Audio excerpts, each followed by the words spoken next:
여보세요? 박희준입니다.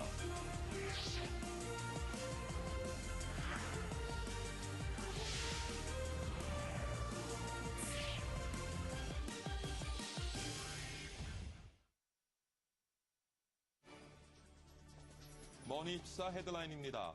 뉴욕 증시가 유로존 재정위기 문제와 실물 경제 침체가 거듭될 것이란 불안감 속에 약보합으로 마감했습니다. 크리스틴 라가르드 IMF 총재가 세계 경제 성장 전망치를 낮출 수 있다며 세계 경제 회복을 위한 정책 이행을 촉구했습니다. 노다 요시히코 일본 총리가 중국과의 센카쿠 열도 분쟁에 대해 중국의 외국인 투자를 위축시켜 경제를 취약하게 할 수 있다고 말했습니다. 최근 글로벌 증시가 반등에 성공하며 주식형 펀드 수익률도 크게 개선됐지만 반등 시 매도하자는 의견이 우세하며 자금이 계속 빠져나가고 있습니다. 애플의 아이폰 5 출시 사흘 만에 500만 대 이상 판매된 것으로 나타났습니다. 산업은행이 중소기업들의 연 3.95%의 특별 저리 대출을 시행한다고 밝혔습니다.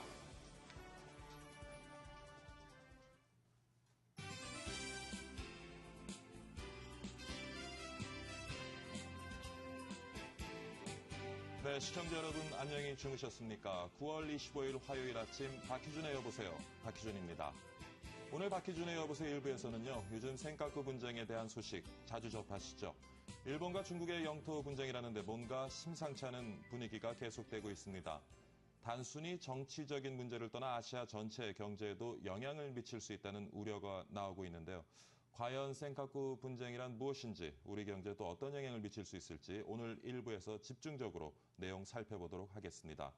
먼저 지난밤 글로벌 증시 마감 상황부터 알아보도록 하겠습니다. 박지은 외신 캐스터가 준비하고 있죠. 박지은 캐스터. 네, 시황센터입니다. 오늘 뉴욕 증시 장중 내내 하락세를 면치 못했습니다. 유로존 위기에 대한 우려가 다시 부각되면서 투자 심리를 억누르는 모습입니다. 지난주 회동에서 메르켈 독일 총리와 올랑드 프랑스 대통령이 의견차를 보이면서 유로존 위기에 대한 우려를 고조시켰고 또 이것이 뉴욕 증시에도 악영향을 끼쳤습니다. 애플의 신제품 아이폰 5에 대한 실망감도 증시 하락세에 한 몫을 했습니다. 블룸버그 통신에 따르면 아이폰 5는 출시 3일 만에 500만 대나 판매됐지만 소비자의 수요만큼 물량 공급이 이루어지지 못하면서 시장에 실망감을 안겨주고 있다고 보도를 했습니다. 자세한 지수 보시겠습니다. 다우 지수입니다. 장중 내내 파란불을 켜고 있었습니다. 마감 직전에는 0.15% 빠지면서 13,558.92로 마감됐습니다. 나스닥 지수 0.61% 빠진 3,160선, S&P 500 지수는 0.22%, 3.26포인트 내려간 1,456.89에 장을 마감했습니다.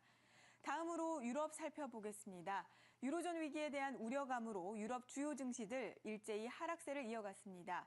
스페인과 그리스에 대한 우려가 커지는 가운데 독일 경제지표까지 부진한 모습을 보인 것이 악재로 작용을 했습니다. 독일의 9월 기업 신뢰지수가 시장 예상치를 밑돌면서 2년 반 만에 최저 수준을 기록했습니다. 뿐만 아니라 지난 주말에 회동했던 독일과 프랑스 정상들이 금융동맹과 그리스에 대한 긴축 시한 연장을 두고서 반대 의견을 보였다는 점도 시장 심리에 악영향을 준 것으로 풀이됩니다. 유럽 주요 증시 자세히 살펴보겠습니다. 3대 주요 지수 모두 하락세로 마감을 했습니다. 영국 FTSE 지수 0.24%, 13.78포인트 밀리면서 5,838.84. 독일 닥스 지수 그보다 낙폭이 조금 더 컸습니다. 0.52%, 38.46포인트 빠지면서 7,413.16을 나타냈습니다. 프랑스 까크 지수입니다. 1% 가까이 하락하면서 3,497.22로 장을 마감했습니다. 마지막으로 전날 마감한 아시아 주요국 증시 살펴보겠습니다.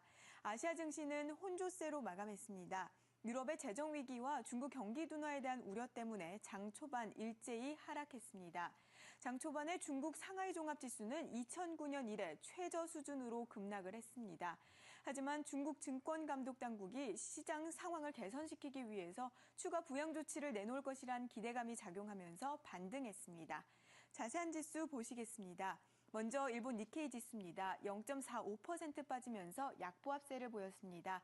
9,069.29를 기록했고요. 중국 상해종합지수 반면에 소폭 올랐습니다. 0.32% 상승하면서 2,033.19를 기록했습니다. 마지막으로 홍콩 항생지수입니다. 소폭 하락세를 보이면서 2694.7에서 장을 마감지었습니다. 지금까지 시황센터였습니다. 네, 박지은 외신캐스터 글로벌 마감 시황 살펴봤고요. 머니국의 최은진 기자 연결해서 관련 내용 자세히 한번 분석해 보도록 하겠습니다. 최은진 기자. 네, 머니국입니다. 뉴욕 증시는 장중 내내 약세를 면치 못했습니다. 독일이 부진한 경제 지표를 발표하는 등 유로존 우려가 다시 부각됐기 때문입니다. 독일 민간연구소가 조사한 9월 기업환경지수가 101.4로 전월보다 더 낮아지면서 5개월째 하락세를 면치 못하고 있습니다. 지난 2010년 2월 이후 가장 낮은 수준으로 기업 환경이 매우 안 좋아지고 있다는 소식입니다. 반면 긍정적인 지표로 미국 경제 지표인 9월 달라스 제조업 지수가 있었는데 마이너스 0.9로 발표되면서 전문가 예상치보다 웃도는 수준이었고 8월보다도 상회했습니다. 그러나 시장에서는 큰 주목을 받지 못했습니다. 또 다른 불안 요소로는 IMF 라가르드 총재의 발언이 있었는데요. 유로존 위기에 대한 불확실성과 미국에서 닥칠지 모르는 재정 절벽이 가장 큰 리스크라고 말해 시장에 불안감을 안겼습니다. 아이폰 5의 판매도 예상보다 밑돌면서 실망감을 증폭시켰습니다. 아이폰 5가 4일 만에 500만 대 이상 판매되며 역대 아이폰 모델 중 가장 가파른 판매량을 보여줬지만 600만 대 이상을 기대한 시장 기대치에는 미치지 못해 수요보다 공급이 더 많아질 것이라는 분석까지 나왔습니다. 또 아이폰 위탁 생산 업체인 팍스콘이 폭력 사태로 공장을 폐쇄했다는 소식도 투자 심리를 악화시켰습니다. 애플 주가는 1% 이상 하락하며 $700를 하회하며 마감했습니다. 페이스북은 장중 10% 가까이 급락하면서 나스닥 시장의 서킷 브레이커까지 발동했습니다. 지난 주말 미 투자 매체 배런스가 페이스북의 기업 가치를 $15로 평가하면서 팔자를 자극해 주가 하락을 이끌었습니다. 반면 검색 엔진 시장의 최강자로 성장과 수익이 회복되고 있는 구글이 금융위기 전이던 지난 2007년 기록했던 사상 최고가를 경신했습니다. 유럽도 이렇다 할 오제 없이 주요 관리들의 부정적 이야기와 이견으로 불안감만 증폭됐습니다. 올랑드 프랑스 대통령과 메르켈 독일 총리는 양국 화해 50주년을 맞아 독일에서 회동을 했는데 여기서 은행 동맹과 그리스에 대한 긴축 시한 연장의 시각차를 다시 한번 드러냈습니다. 프랑스 대통령은 은행 동맹은 빨리 창설될수록 좋다고 말했지만 메르켈 총리는 은행 동맹은 언제 시작할지 중요하지 않다고 강조하며 다시 우려를 키웠습니다. 또 미카엘 마이스터 독일 집권당 경제대변인은 스페인 총리는 전면 구제금융 요청 여부에 대해서 분명히 말해야 한다며 또다시 압박을 가했습니다. 이에 주요 매체들은 독일이 스페인의 최후 통첩을 하면서 스페인이 전면 구제금융 지원 요청에 한 발 다가선 것으로 보인다고 해석했지만 여전히 해결되지 않고 있는 스페인 문제가 부담으로 작용했습니다. 또 헤르만 반 롬퍼이 EU 정상회의 상임의장도 유로존 내 위기의식이 다시 해이해지고 있다며 경각심을 일깨우기도 했습니다. 중국의 경제 지표도 투자 심리에 부담을 줬는데요.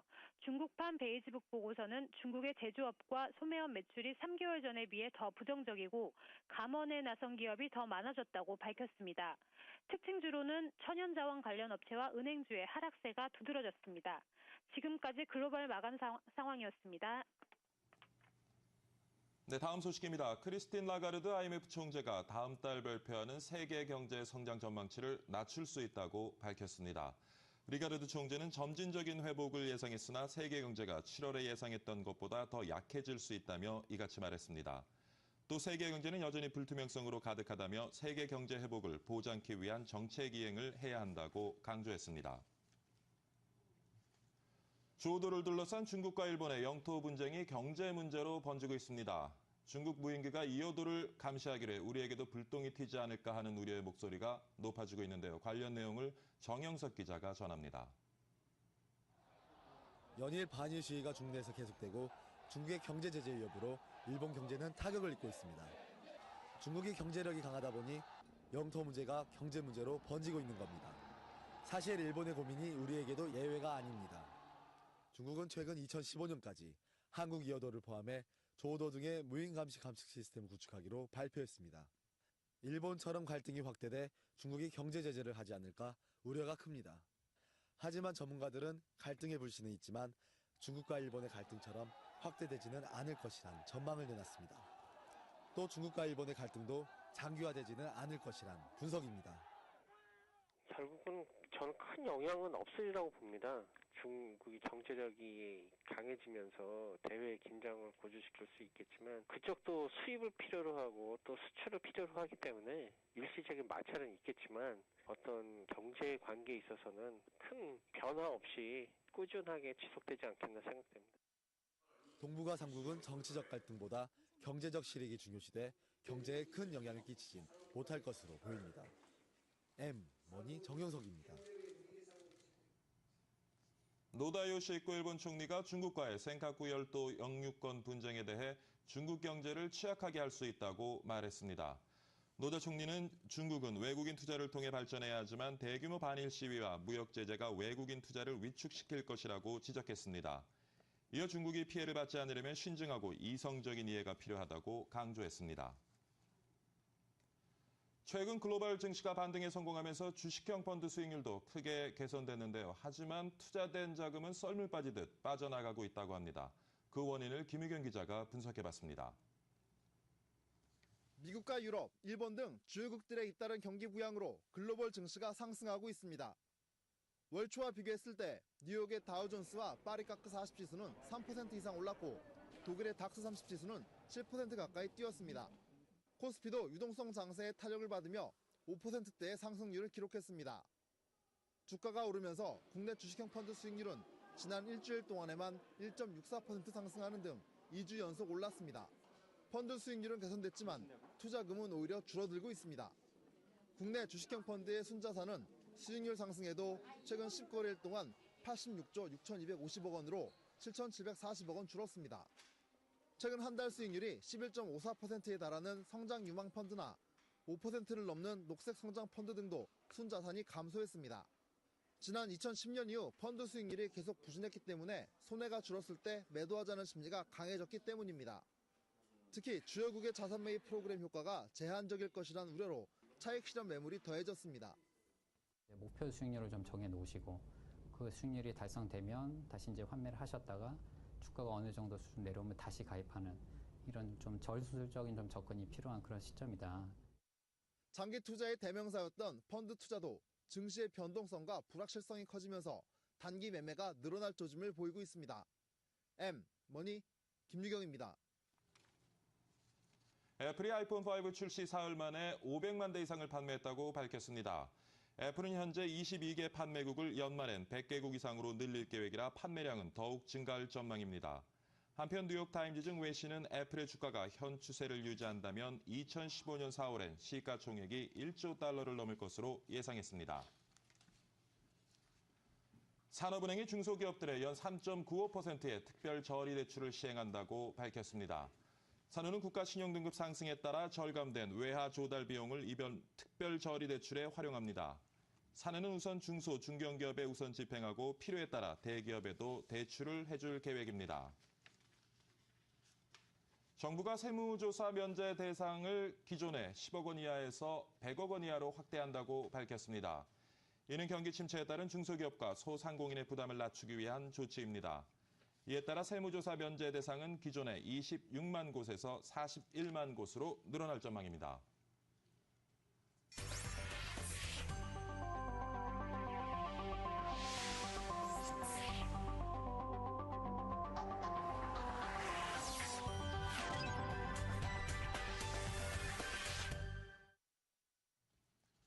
네, 박희준의 여보세요. 오늘의 이슈 짚어보도록 하겠습니다. 일본이 센카쿠 열도 중국 이름으로 다오위다오, 발음도 힘드네요.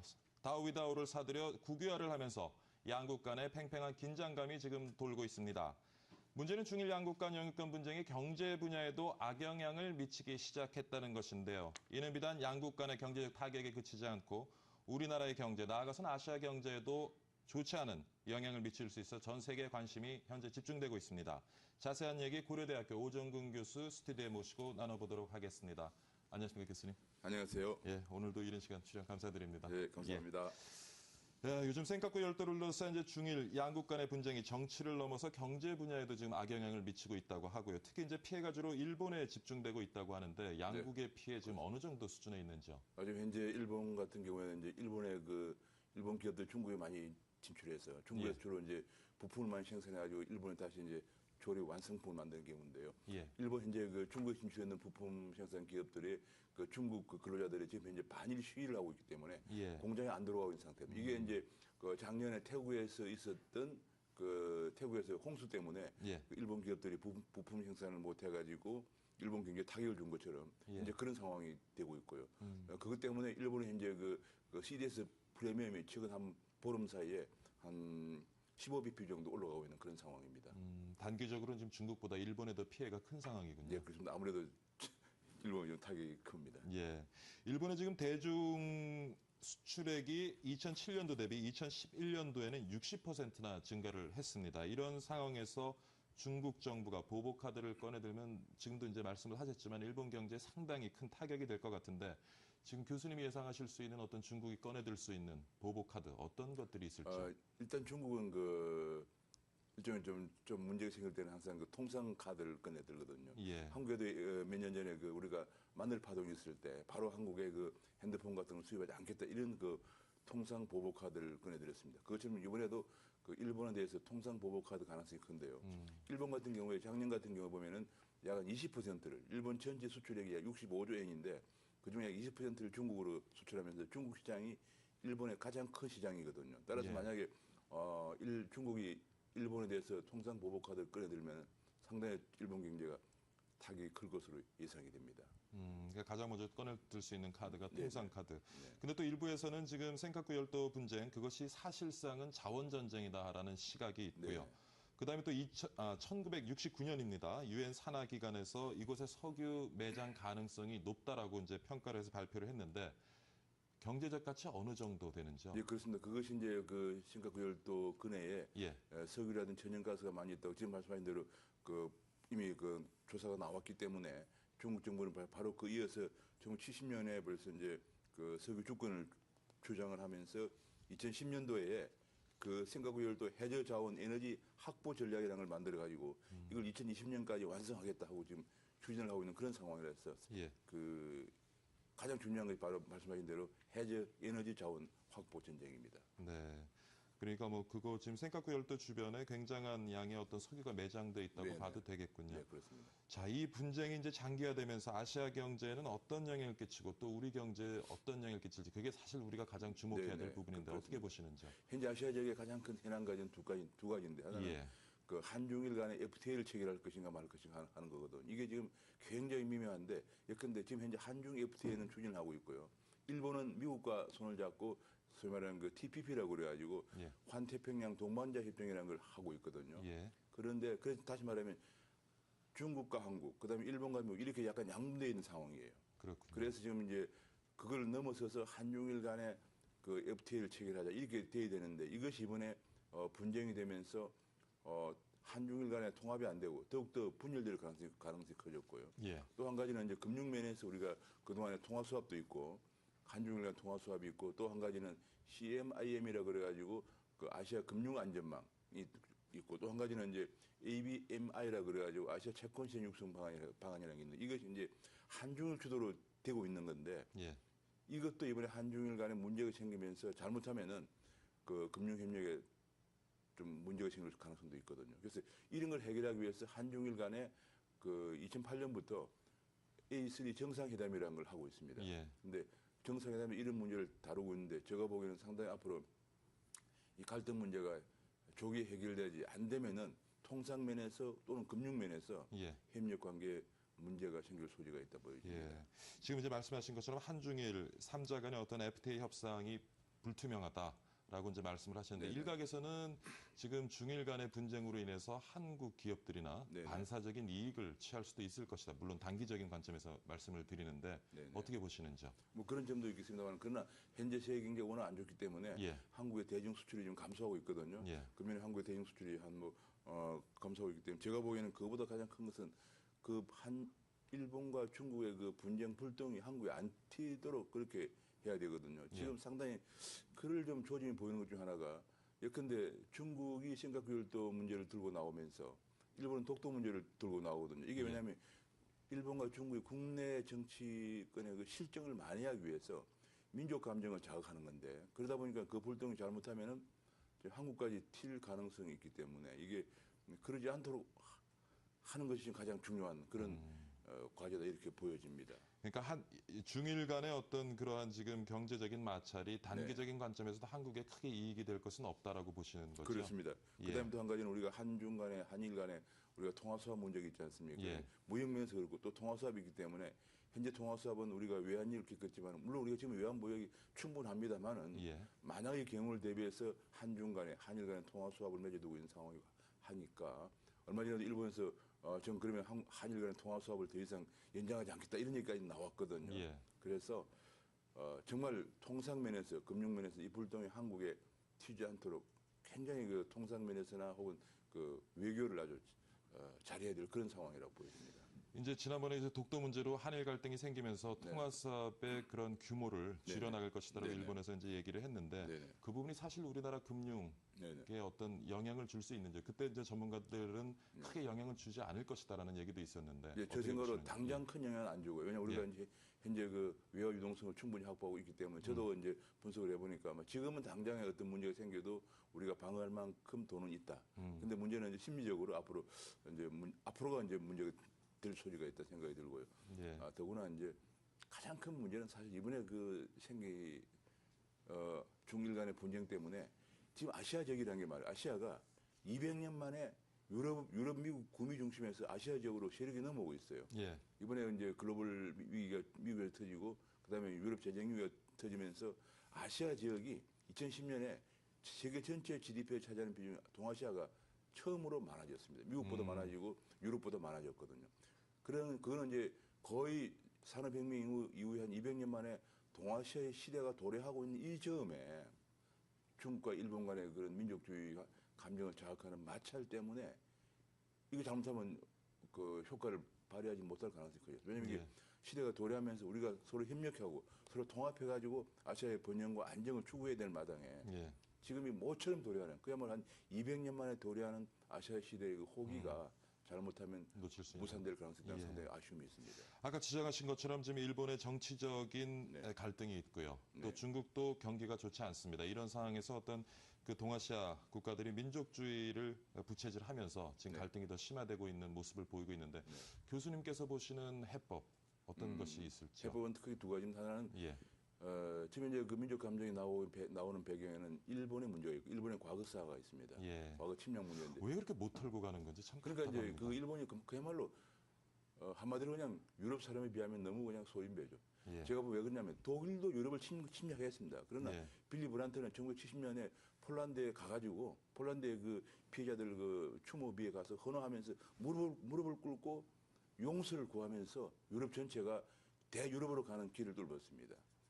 일본은 왜 그렇게 못하느냐 얘기예요. 또 두 번째 하나는 또 중국 문제인데 중국은 최근 들어 경기가 좀 좋아지면서 자꾸 패권주의를 지향합니다. 그러니까 동아시아를 이제 일본이 약해지면 그 패권주의를 지향하는데 이것은 중국에도 이익이 안 되거든요.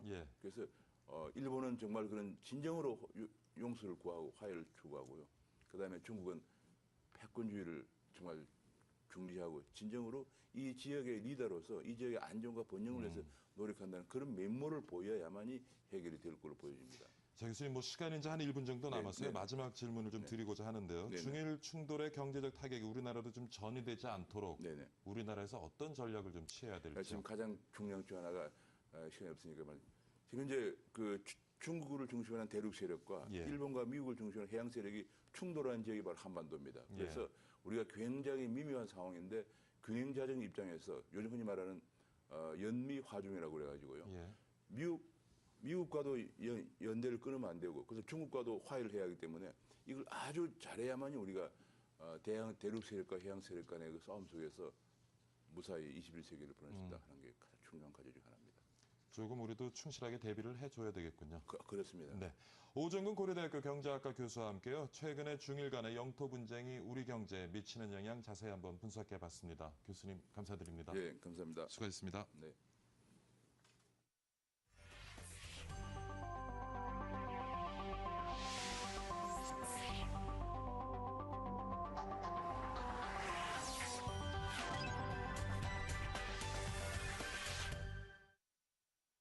네, 박희준의 여보세요 1부 마치도록 하겠습니다. 2부 예고해드리죠. 지난 주말 의무 휴업제를 어기고 영업을 강행한 코스트코가 비난 여론에 휩싸이고 있습니다.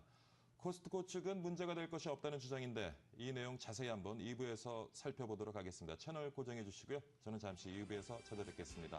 감사합니다.